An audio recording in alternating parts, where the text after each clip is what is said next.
The glass doors of the corporate plaza reflected Marcus's face back at him in sharp fragments. His dark skin, the creases of long hours, the leather apron folded under his arm like something out of place. Inside, the lobby glowed with white marble and cold light, footsteps echoing with confidence that didn't look like his. Elise squeezed his hand as they waited near the reception desk. Her small shoes tapped softly against the polished floor.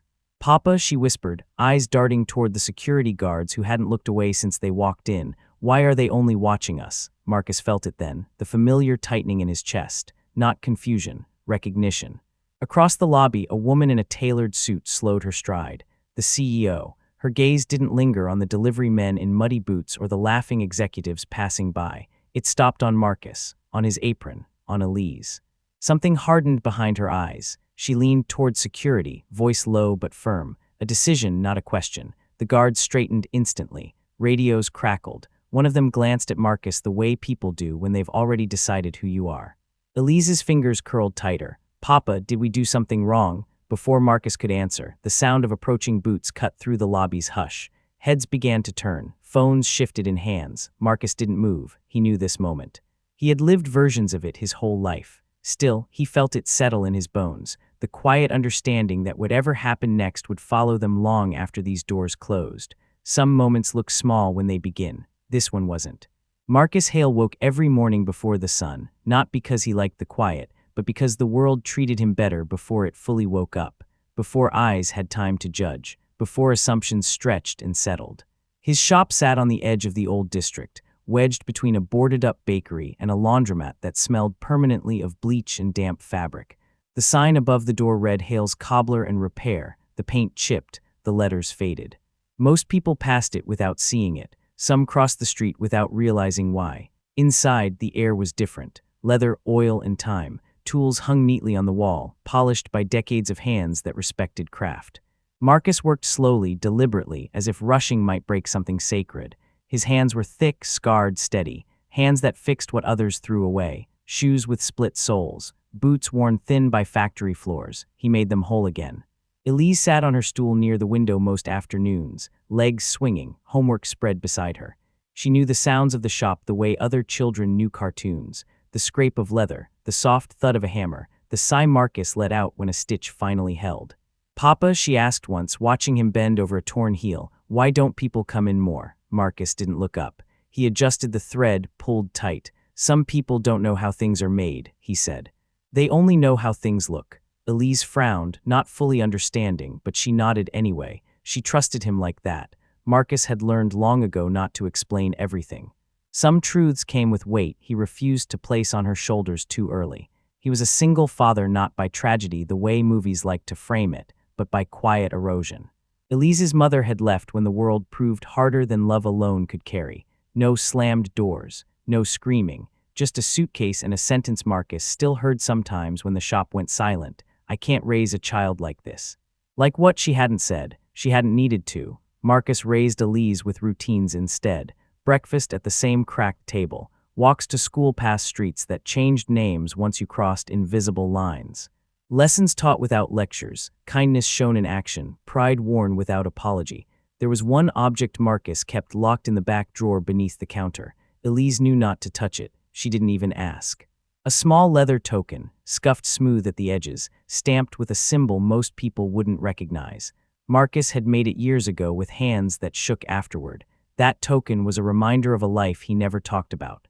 Before the shop, before Elise, before survival meant invisibility. There had been a time when Marcus hadn't kept his head down, when he'd stood up in a room full of men who looked nothing like him and said no. When he'd chosen to protect someone else instead of himself. The cost had been swift, licenses delayed, contracts lost, a reputation quietly poisoned. No headlines, no justice, just doors that stopped opening. Marcus never told Elise that story. He told himself it was to protect her. Some nights he wondered if it was really to protect himself. Money stayed tight, rent climbed anyway, customers paid late if they paid at all. When Elise needed new school shoes, Marcus fixed an old pair instead. He made them look almost new. Almost was usually enough. The city treated him like background noise, necessary but unwelcome. People smiled when they needed him, stiffened when they didn't. He learned which neighborhoods welcomed his skill and which watched his hands too closely. and then came the invitation. A folded envelope slipped under the shop door one evening, heavy paper, sharp edges. Elise picked it up first. "Papa, this looks fancy." It was a corporate plaza opening downtown, executive offices. The name at the bottom was unmistakable. The CEO, a woman known for her speeches about innovation and inclusion, quoted in magazines Elise's school library carried. Marcus read it twice. They wanted on-site cobbler services for a launch event, repairs, polishing, last-minute fixes. The pay was more than a month's rent. Elise's eyes lit up. "That's your work," she said. "They want you." Marcus felt something stir, hope, sharp and dangerous. He told himself it was just business, skill recognized, nothing more. Still, the morning they went, he dressed carefully. Clean shirt, apron folded, not worn. Shoes polished to a shine he rarely bothered with. Elise wore her best jacket, the one with the missing button he'd sewn back himself. As they stepped onto the bus, Marcus caught his reflection in the window, a black man with a toolbox. A child at his side. He'd seen this image before. He knew what some people saw when they looked at it. Elise pressed close as the city shifted around them, buildings growing taller, faces growing paler. "Papa," she asked softly, "are we allowed there?" Marcus smiled, even though his stomach tightened. "We were invited," he said. "That means we belong." He hoped saying it out loud would make it true. The corporate plaza rose from the street like a sheet of glass pulled toward the sky. Sunlight slid across its surface, sharp and blinding, reflecting a city that suddenly felt far away. Inside, everything gleamed. Polished floors, white walls, soft instrumental music humming from hidden speakers. It smelled faintly of citrus cleaner and money. Marcus paused just inside the revolving doors, adjusting the strap of his worn leather toolbox on his shoulder. Elise stood close to him, fingers curled into his sleeve. "Papa," she whispered, her voice small but clear, "why are they only watching us?" He followed her gaze. Security guards lined the perimeter of the lobby, earpieces in place. Guests moved freely, men in tailored suits, women in heels that clicked confidently against the marble. No one else was being watched the way they were. The guard's eyes slid past white faces, lingered on Marcus, dropped briefly to the toolbox, then rose again. Marcus straightened his back. "Eyes forward," he murmured. "Remember why we're here." They approached the reception desk. The woman behind it smiled politely at Elise, then hesitated when Marcus spoke. "I'm here for the repair station," Marcus said, keeping his tone even. "Invited service." She scanned him, then the toolbox, then the tablet in front of her. Her smile thinned. One moment. It took longer than a moment. Guests flowed around them, laughter and low conversation brushing past like wind. Elise shifted her weight, the marble floor cold even through her shoes. Finally, a woman approached from the far side of the lobby. She moved with practiced confidence, heels sharp, posture perfect. Silver threaded her hair, though her face was smooth, controlled. This was the CEO. Marcus recognized her instantly from the envelope, the articles, the framed portrait near the elevators. Her eyes landed on Marcus and did not soften. "You're the cobbler," she said. It wasn't a question. "Yes, ma'am," Marcus replied. "I was asked to." She glanced at the toolbox again, then at Elise. Something flickered across her face, not fear exactly, but calculation. "This is a restricted event," she said. "We have high-profile guests." "I understand," Marcus said. "I'll stay where assigned." The CEO's lips pressed together. She turned slightly, lowering her voice, though it carried anyway. "We've had issues before," she said. "People claiming access they don't have." Elise looked up at Marcus, confused. "But you showed the paper," she whispered. Marcus nodded to her gently, then looked back at the CEO. "I have the invitation," he said, "and the contact name." The CEO didn't ask to see it. Instead, her gaze drifted past Marcus to the nearest guard. She lifted her chin just enough. "Can you verify this?" she said. The guard stepped closer. His presence crowded Marcus's space, heavy boots planted wide. "Sir," the guard said, eyes fixed on Marcus's hands. "What's in the bag?" "Tools," Marcus answered. "Leather thread, open it." Marcus hesitated for half a second. Not refusal, calculation. He knelt, unclipped the latch, opened the toolbox. The contents were neat, orderly, familiar. Awls, hammers, brushes. Nothing sharp enough to justify the tension that thickened the air. The guard didn't relax. The CEO watched silently. Around them, conversation slowed. A few guests turned fully now. Phones appeared, not openly yet, but ready. "Is there a problem?" Marcus asked. The CEO exhaled, as if burdened by responsibility. "We're just being cautious," she said. "You understand." Marcus had heard that word before, always aimed in one direction. Another guard approached. Then another. The circle tightened. Papa, Elise said, her voice wavering but controlled. Did we do something wrong? No, Marcus said immediately. He placed a hand on her shoulder. We didn't. The CEO's eyes flicked to the child, then back to Marcus. Sir, she said, you need to step aside while we sort this out. We were invited, Marcus repeated. I'm here to work. Her tone sharpened. You people always, she stopped herself. The silence that followed was louder than music. Her jaw tightened. She waved a hand instead. Security, handle this. One guard spoke into his radio. We need local police for verification. Elise's grip tightened on Marcus's sleeve. Her breathing quickened, shallow but steady, like she was trying very hard not to cry. Why police? She asked, confusion overtaking fear. Papa fixes shoes. Marcus didn't answer right away. He met the CEO's eyes. She looked past him, already disengaging. Minutes stretched. The lobby felt colder. The music continued, absurdly cheerful. When the police arrived, the temperature shifted again. Blue uniforms against white marble. Authority layered on authority. What's the issue? One officer asked. The CEO gestured toward Marcus. This man was attempting to access a restricted area, she said, with equipment without proper clearance. That's not true, the receptionist said softly, almost to herself. The officer looked at Marcus. Sir, step over here. Marcus did. Slowly, deliberately, Elise stayed where she was until another guard gently blocked her path. Papa, she said, panic rising now but still contained. They're not doing this to everyone. No, Marcus said quietly. They're not, the officer asked for ID. Marcus handed it over. The officer studied it longer than necessary. Occupation, the officer asked. Cobbler, Marcus said. The officer glanced at the toolbox. And you're here for work, Marcus replied. Invited work. The CEO checked her phone, uninterested. A murmur spread through the lobby. Someone began recording openly now. A woman near the elevators shook her head. A man whispered, "This is unnecessary." Elise's eyes darted from face to face. "Papa," she said, her voice cracking just slightly, "why don't they believe you?" Marcus knelt in front of her, careful, slow. "Sometimes," he said, choosing each word, "people decide who you are before you speak." The officer cleared his throat. "We're going to need to escort you outside until this is resolved." "For what reason?" Marcus asked. The officer didn't answer directly. He gestured. As Marcus stood, a phone camera caught the moment. The black cobbler, the child, the guards, the CEO in the background, arms folded. Elise looked straight into the lens, then back at her father. "We belong here," she said, not pleading, just stating what she thought was obvious. The doors opened. Cameras followed. By the time they stepped into the sunlight, the story had already escaped the building. The sunlight outside the plaza felt harsh and unforgiving, washing over Marcus and Elise as they stepped onto the sidewalk. The toolbox felt heavier now, not with leather and tools, but with the weight of what had just happened. Their breaths came in slow puffs, mingling with the cool January air. Even before they reached the curb, phones rose like stalks of metal flowers, recording, whispering, sharing.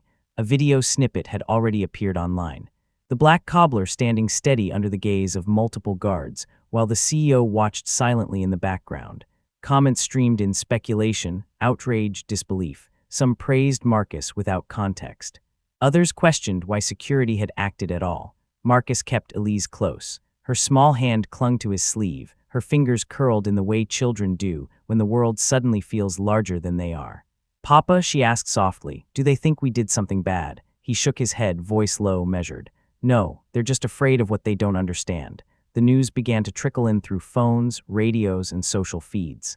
Headlines emphasized incident at CEO gala, Cobbler questioned by security, some omitting race entirely, others just hinting at it. Marcus noticed how the framing shifted depending on who was reporting. Some reporters highlighted the child's presence, others the toolbox, most ignoring the undercurrent of bias. Back at the small apartment above the cobbler's workshop, Marcus set the toolbox down, his hands shaking slightly, not from fatigue, but from the tension that hadn't left his shoulders since the lobby. Elise unpacked her school bag slowly, keeping an eye on him, sensing the weight without needing to know the words. "They called the police because of us?" she asked, quiet but insistent. "Yes," he admitted, voice barely above a whisper. "Because of me, because of us." A silence followed, the kind heavy with thought. Elise didn't ask why it happened, not yet. She just rested her head against his arm. The next hours were a blur. Marcus received calls, some from concerned neighbors, others from suppliers. Each conversation had a subtle undertone, polite curiosity mixed with implicit bias, the same caution he had felt at the plaza. Even his regular clients now hesitated slightly before confirming orders. By evening, the video had gone viral locally. Comments ranged from sympathetic to accusatory. One man wrote, "Why was a repairman allowed in there? Don't they have security?" Another, more subtle, questioned why a black man was present at a place meant for elite clientele. Marcus sat at the kitchen table, notebook open, scribbling down appointments and receipts, but his mind replayed the lobby. He recalled the CEO's glance, the guard's boots planted heavily near his feet, the officers who had studied him as if his very existence was a threat. Every gesture now felt like a message encoded with societal prejudice. Elise moved closer. "Papa, are they going to come back?" "No," Marcus said, drawing a slow breath. "They can't undo what's been seen." But he knew the truth was more complicated. The world outside might notice, might even sympathize, but the structural assumptions, the subtle warnings, the quick judgments, the way authority and protocol had tilted against him, those would linger. They would not vanish with an apology. Night fell and Marcus read through the comments on the viral clip.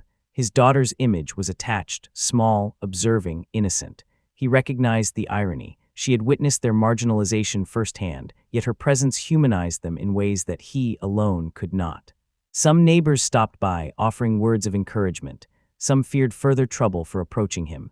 Every interaction now carried a question. How should he respond? Keep quiet and protect Elise, or speak and risk more scrutiny, more bias, more exposure? He decided he would not retreat completely, but the strategy required patience, subtlety, careful choices. Rage or heroism now would only play into the narrative others wanted to see. Elise, finally tired, climbed onto his lap. He held her close, her small hand over his chest, and felt the rhythm of her breathing. It was grounding. It was a reminder that even when the world misread him, even when authority misjudged him, his own moral compass remained intact. He looked out the window at the city lights reflecting off the wet streets, the echo of surveillance cameras, the whispers of neighbors, and he whispered to himself, "They'll see eventually. They'll see the truth." The morning sunlight filtered weakly through the blinds, casting long, dusty lines across Marcus's workshop. Leather scraps, shoe lasts, and tiny hammers lay scattered across tables, each tool humming with the quiet rhythm of daily labor. The city outside carried on footsteps on the sidewalk, the occasional honk, distant sirens. But inside, Marcus felt a stillness heavier than sleep. Elise sat on the edge of a workbench, legs swinging, small fingers tracing the edge of a polished shoe. "Papa," she asked softly, "did anyone see everything clearly?" Marcus paused, hands poised over a stitching frame. "Some did. But most need proof." A soft knock came at the door. He looked up to see a woman in a crisp, professional suit, holding a camera and a notebook. A journalist. She didn't smile. She didn't apologize. She simply stepped in, glancing quickly at Elise before fixing her attention on Marcus. "I'm here about the lobby incident," she said. "I need to understand exactly what happened from your perspective." Marcus nodded, setting down the tools. His voice was steady, calm. "I told the truth. I helped the child, that's all." The journalist tilted her head, pen hovering. "And the CEO?" Marcus exhaled slowly. "She made a call. Security responded." "That's the story everyone sees. But the footage," she gestured to the small screen of her tablet. "There's more than just what's viral. There's evidence, video, timestamps, the way security responded differently to other deliveries. Your actions, Elise's presence, they show context." Elise watched silently, leaning against her father. "So people will know?" she asked, voice small but sure. "They'll see it wasn't fair." "Yes," Marcus said softly, pressing a hand to her shoulder. "They'll see it the way it happened." The journalist's notebook filled with careful notes, the CEO's choice, the differential treatment of a black cobbler versus other vendors, the subtle bias encoded in protocol. She didn't frame it as a personal story of heroism. She framed it as truth, undeniable, factual, and moral. Marcus spoke about the leather token he always carried, a reminder of his past, of sacrifices made silently. He described the tunnel incident years ago, how he had shielded someone from harm, the moral choice he had buried, unseen. Now, its significance threaded back to the lobby. Integrity over appearance, courage without expectation, standing for justice even when the world misjudged him. Elise's eyes widened. "Papa, you were brave even before I knew." Marcus felt a quiet warmth, a recognition that did not rely on applause or official apology. It was in his daughter's realization, in the way truth itself could ripple outward without his endorsement. The journalist looked at him, nodding. "This is going to matter. People will understand what really happened. They'll know the difference between fear and fairness." Marcus returned to his workbench, hands settling on worn leather. The revelation wasn't the vindication from authority. It was clarity, exposure, and the undeniable record of bias versus fact. Outside, city life went on, but inside the small workshop, Elise tucked the leather token into her pocket. "We'll be okay, Papa," she said. Marcus nodded. He did not need her to know every detail. What mattered was that the truth was now out, and the racial injustice that had caused the incident could not hide behind assumptions any longer. The workshop smelled of polished leather and the faint tang of glue, sunlight slipping between half-drawn blinds and landing on a row of newly repaired shoes. Marcus moved with steady hands, stitching a sole to its upper, the rhythm calm but purposeful. Elise perched nearby, threading her small fingers through scraps of leather, humming softly. The phone call from the journalist had changed nothing about who Marcus was, but it had shifted the world's perception. Footage of the lobby incident, paired with careful notes on the CEO's differential treatment, had gone live online. The viral clips now carried context, showing the systemic bias that had targeted Marcus, contrasting it with the indifferent treatment of others. Public discourse shifted, the conversation no longer about a misunderstood helper, but about the undeniable racial injustice embedded in seemingly polite corporate procedure. Yet Marcus did not seek headlines. He did not post statements. He focused on his work, his child, and the quiet lessons passed through small, deliberate acts. The leather token, worn smooth from years of carrying it as a talisman, now rested in Elise's pocket, a symbol of integrity, of vigilance, of enduring courage that required no recognition. Elise looked up, eyes bright. "Papa, so they know the truth now." "They do," Marcus said softly, pressing a gentle hand to her shoulder. "But knowing the truth doesn't mean we stop living. It means we live carefully, kindly, and honestly." Later that afternoon, a neighbor dropped by, an older man who often complained about noise or traffic, yet had watched the viral video in quiet awe. "I didn't see the whole thing," he admitted, voice rough, "but what you did, it mattered. Not just for your girl, for all of us." Marcus nodded, allowing a small, private smile. He returned to his bench, the scent of fresh leather grounding him. Outside, the street carried the hum of cars and footsteps, ordinary and unremarkable, yet beneath it ran the subtle hum of justice quietly settling into its place. Ava wandered to the doorway, holding a shoe she had just helped repair, eyes curious. "Papa, is it always going to be like this? People judging?" Marcus took a deep breath, resting his calloused hands against hers. "Not always. But sometimes people see what they want to see. All we can do is show the better way, even in small things." He gestured toward the leather token resting atop a workbench. "This little piece has traveled with me through every choice, every risk, every moment I had to stand quietly for what was right. It reminds me, and now that courage is quiet, but it echoes far beyond ourselves." Elise smiled, tucking the token safely into her pocket again. "I'll remember." The afternoon light shifted across the room, settling on the worn floorboards like a warm blanket. For Marcus, it was not vindication that brought peace. It was the rhythm of honest work, the steady heartbeat of family, and the subtle certainty that injustice could not survive exposure. Outside, a passerby paused, glancing at the small workshop window. For a fleeting second, the world caught a glimpse of the ordinary man whose quiet courage had shifted a moment that could have been overlooked forever. Marcus returned to stitching, his movements deliberate, mindful. Every hammer tap, every stitch, every carefully aligned edge carried with it a reminder: integrity matters, even when no one applauds. And in the silence of that room, among leather scraps and muted sunlight, the lesson was clear: moral courage does not need spectacle. Racist behavior, however entrenched, could be confronted, exposed, and quietly corrected, not by shouting but by steadfast truth. Morning light spilled through the workshop blinds, soft and golden, dust motes dancing in the streaks. Marcus leaned against the workbench, stretching his shoulders, listening to the subtle creak of floorboards beneath Elise's small, careful steps. Outside, the street began to hum with life, bicycles rattling, neighbors chatting, the faint roar of a delivery truck. But inside, the world felt still, measured, and certain. Elise carried a repaired shoe, inspecting the stitching with pride. "Papa, everyone's talking about what happened, she said softly, eyes bright, fingers tracing the smooth leather. "And they're saying you did the right thing." Marcus smiled faintly, holding her hand. "The world may notice now, but remember, true heroes live quietly among us. It isn't about the applause, it's about doing right, even when no one else is watching." They moved together to the front door. Across the street, sunlight caught the corner of a phone left recording the workshop window the night of the incident. A passerby glanced down, paused, and muttered, "I saw the video. They only treated her differently because she's black," before walking on, unaware of the quiet history that had passed in that room. Elise glanced up at her father, curiosity tempered with reflection. "Papa, so the people who were wrong they know now." Marcus reached for the leather token, brushing his fingers over the scuffs. "Every choice I made quietly, standing firm when people judged by color alone it mattered. That's what changed things." The token rested on the windowsill, catching the light. Symbols matter, but action matters more. As they stepped into the morning streets together, laughter spilling softly between them, Marcus felt the weight of yesterday's ease, replaced by the quiet certainty that racial injustice had been exposed, if not fully erased. Some moments look small when they begin. This one wasn't. FOMO echo complete. The choice made quietly in fear and tension would ripple far beyond that morning, shaping lives, lessons, and courage yet to be tested. Final message. True heroes live quietly among us.